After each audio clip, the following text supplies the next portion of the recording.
In tonight's tale, the house stands like a monument to decay, its foundation groaning under the weight of unseen miseries. For its new occupants, the promise of renewal, of a second chance, of redemption, lies hidden beneath layers of neglect and rotting wood. Yet as he pries into the home's secrets, it becomes clear that this is no ordinary renovation. Each hammer blow, each creak of the staircase, reverberates with something ancient and unyielding, as if the house itself has a memory that refuses to be forgotten. Renovation, a segment from Night Visions, invites us into a narrative where the psychological and the supernatural collide. Our protagonist, a man teetering on the edge of sobriety, seeks to rebuild more than walls. He seeks to reconstruct a life once fractured by addiction, but the house resists. Its haunting whispers claw at his fragile resolve, blurring the line between reality and delusion. The terror isn't born from jump scares or gore, but from a suffocating sense of inevitability, as if the protagonist's demons have merely traded the bottle for the creaking beams of this insidious structure.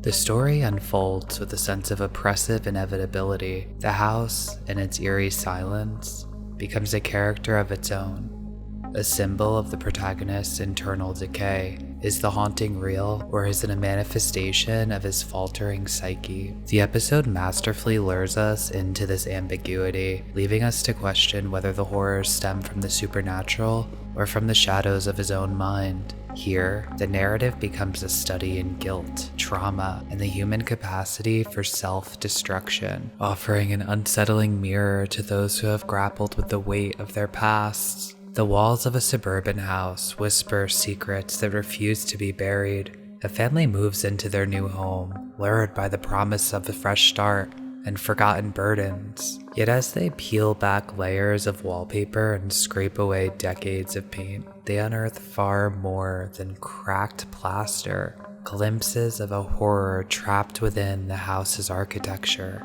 The husband, an eager renovator, becomes the unwitting protagonist of an unfolding tragedy. Rooms that once felt empty now seem alive, exhaling shadows and groaning under unseen weight. The house begins to shift, subtly, as though straining against his efforts to erase its past. He hears voices, murmurs of people who should no longer exist, and witnesses visions of a family not his own, replaying moments of terror like a looped film. His tools become futile gestures against the tide of the house's unrelenting will. In the protagonist's descent, the man begins to see himself reflected in these spectral memories. His identity blurs with the apparitions, his actions echoing theirs. The house, it seems, is not haunted by ghosts, but by the human compulsion to claim, alter, and forget. As the final cracks in the walls expose a hidden truth, it becomes clear the renovation was never his to begin with.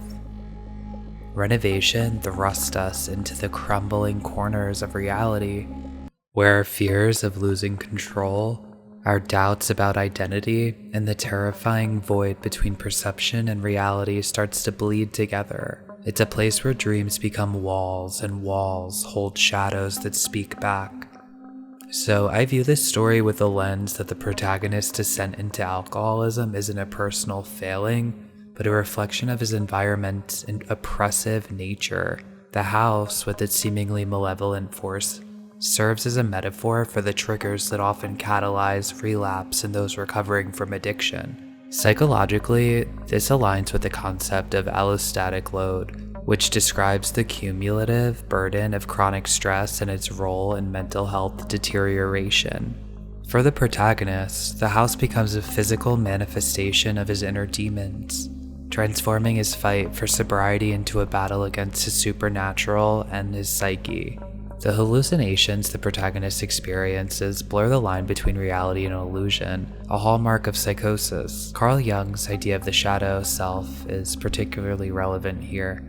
Jung theorized that the shadow represents the repressed aspects of the psyche, which can emerge when an individual is under significant stress. The house's haunting could be interpreted as the protagonist's shadow externalizing itself, forcing him to confront his unresolved fears and guilt. In depicting the protagonist's relapse, Renovation raises important ethical questions about how addiction and psychosis are portrayed in media. While the episode captures the isolation and despair of addiction, it also risks perpetuating stigma by framing relapse as inevitable in the face of external pressure. The house's relentless torment reflects the unyielding challenges addicts face, from societal judgment to personal shame. I empathize deeply with anyone going through the ringer with addiction. And in the show and in real life, a great resource turns out to be AA. It can help a lot if you actually go. From a psychiatric perspective, the house-induced hallucinations echo the concept of alcohol-induced psychosis. Such psychosis often occurs in individuals with a history of heavy drinking, especially when combined with stress or withdrawal. The true horror of the episode lies not in ghostly apparitions, but in the protagonist's loss of control over his own mind and body, which is something I've felt plenty of times. Living with severe mental illness, it feels like your brain is attacking you around every corner. The protagonist's return to alcoholism could be seen as a retreat into Sartre's bad faith, an escape from the freedom and responsibility of sobriety. The house, in this context, represents the weight of existence, the inescapable reality that sobriety requires perpetual effort and vigilance.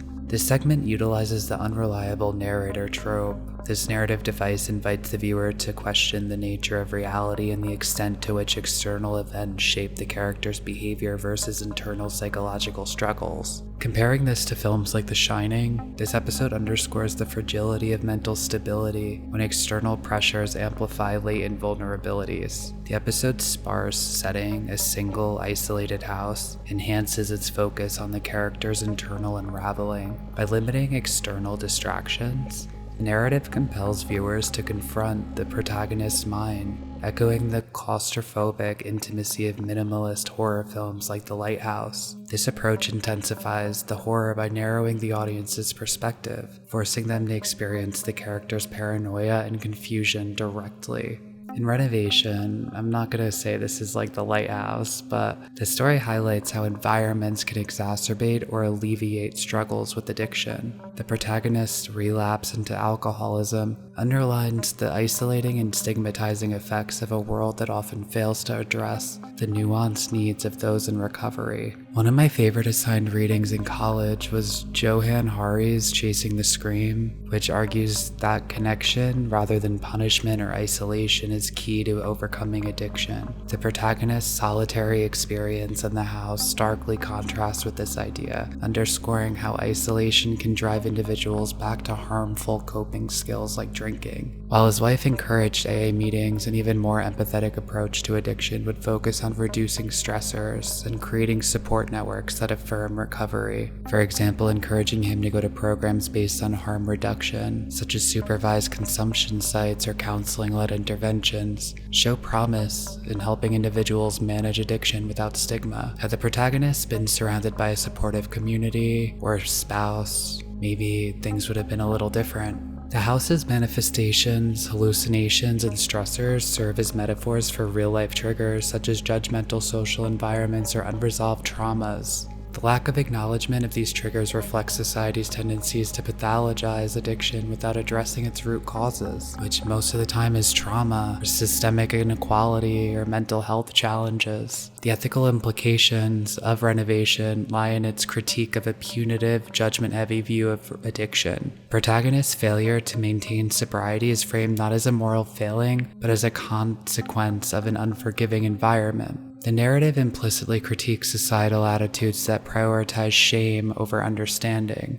In sum, Renovation offers a stark commentary on how environments, both physical and social, can either aid or hinder recovery from addiction. By situating the protagonist in an isolated, hostile space, the narrative critiques societal failures to foster empathy and support for those struggling with addiction, suggesting that systemic change is necessary to break the cycles of relapse and despair. Renovation is not just a ghost story, it's more of an allegory for an uneasy relationship with history, ethics, and space. The episode forces us to ask, what unseen burdens do we inherit when we claim dominion over something or someone else's story? As the walls of the house seem to close in on its new occupants, so too does the weight of unresolved truths, reminding us that some scars cannot be papered over. In its eerie silence and disquieting revelations, Renovation whispers a warning that to truly inhabit a space, we must also bear its history.